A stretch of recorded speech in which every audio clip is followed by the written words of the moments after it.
I think the secret to success, it doesn't matter if you come from a little village or from a big town. There's one thing that you have to do, and that is you have to first of all work your ass off. And number two, you have to have a very clear vision of where you want to go. You have to be brave. You have to be tough. Have the discipline to follow through. And it is very important that you don't listen to the naysayers. Because in every step of the way, when you make decisions like, I want to be a bodybuilding champion of the world, people say, this is impossible, this is an American sport, it's never going to happen. When I wanted to be in the movies, they said, you have an accent, it's never going to happen. No one ever became a leading man when you have an accent.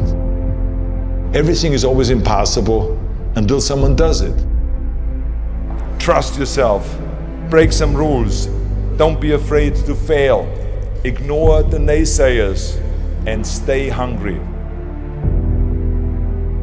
Let me tell you, I've made a fortune in several careers, and I've been very successful in several careers by ignoring the naysayers and believing in myself.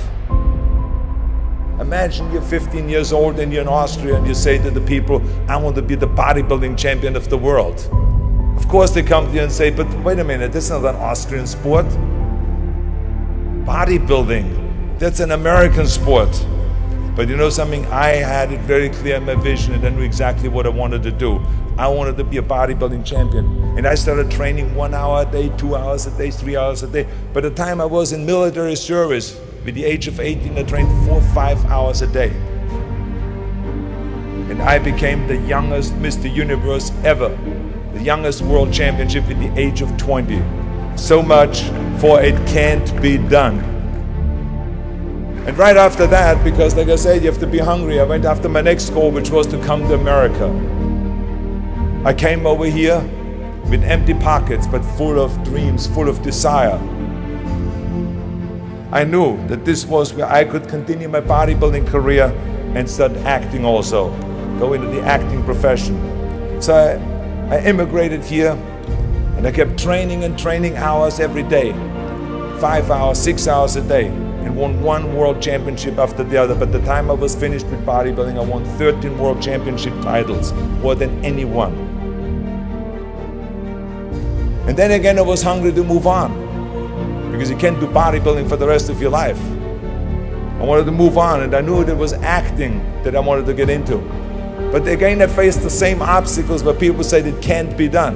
When I talked to agents, they said to me, you cannot become just an actor and walk in the movies. I say, I just don't want to become an actor. I want to be a leading man. They say, well, forget about that, and they laughed. I mean, with your accent, no one has become a leading man with your accent. And with your body, look at all those bumps sticking out. This overdeveloped body they were in 20 years ago when they did Hercules movies, but now it's Dustin Hoffman, it's Al Pacino, it's Woody Allen. Those are the new sex symbols, don't you understand it? Look at you. Forget it, it will never happen. And with your name, Schwarzenegger or whatever your name is, I can see that already up there on the billboards. That isn't gonna sell any tickets. But you know something, I didn't listen to them. I started working very hard, just like in bodybuilding. 5, 6 hours a day. I went to acting classes, speech classes, dialogue classes, accent removal classes. Everything that you can think of, I did. And slowly everything started happening. All of those liabilities that they talked about started turning into assets. When I did Conan the Barbarian, the director came to me and he said, if we wouldn't have you, we would have had to build one. And on Terminator, the director said, I couldn't imagine to have anyone play Terminator that wouldn't have an accent and that wouldn't have your body. I cannot imagine the line, I'll be back, with a normal American accent. It works so perfectly that you have this German accent. So all of those things that they say the liabilities became an asset. As moment went on, it grew and grew, and I went from one movie to the next, started making more and more money, and then I ended up being the highest paid actor with $30 million on Terminator 3. That just shows you again so much for it can't be done. This is why I try to tell you, anything and everything can be done if you can visualize it and if you believe in yourself. never give up and never be afraid of failure, because otherwise you box yourself in and you limit yourself. I was never afraid to fail when I ran for governor. I was never afraid to fail to tackle anything, because you should not be afraid of failure. That's just part of life. Work your ass off. There is no magic pill. There is no magic out there. I'm a big believer in there is no such thing as a self-made man. Because so many times people say that you're a self-made man, you're the perfect example of the American dream and this and that. And these are all great compliments, but the reality is, as I always say, that you can call me anything you want. You can call me Arnie, Schwarzi, Governor, Schnitzel, whatever you want to call, but don't ever call me self-made man. Because I would not be here if I wouldn't have had parents that were dedicated and gave us the love and the affection and the discipline and all of the stuff right from the beginning. I wouldn't be here if I wouldn't have had the help from so many bodybuilders in Graz that helped me. Then all the way to Munich, Albert Busek, then Joe Weider that brought me to America.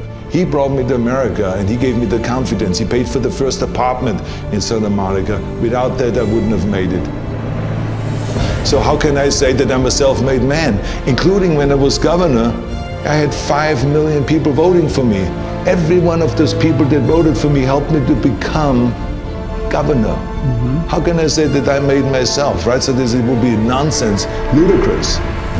So this is why I say those are the things that I think were important for me to be successful. And like I said, it doesn't matter then from what village you come from anyway. You have to recognize that, and those are kind of the elements that make one successful. Right away from bodybuilding on, when I worked out, I didn't just lift for myself. I wanted to lift the entire sport. I always was interested to work towards something that is bigger than me, something that is going to be around much longer than me. I'm going to be gone one day, but bodybuilding should not be gone.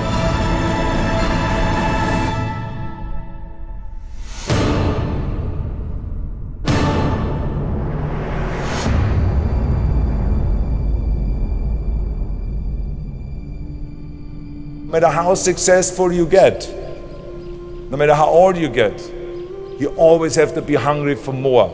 You always have to be hungry for learning new things, because you never learn enough.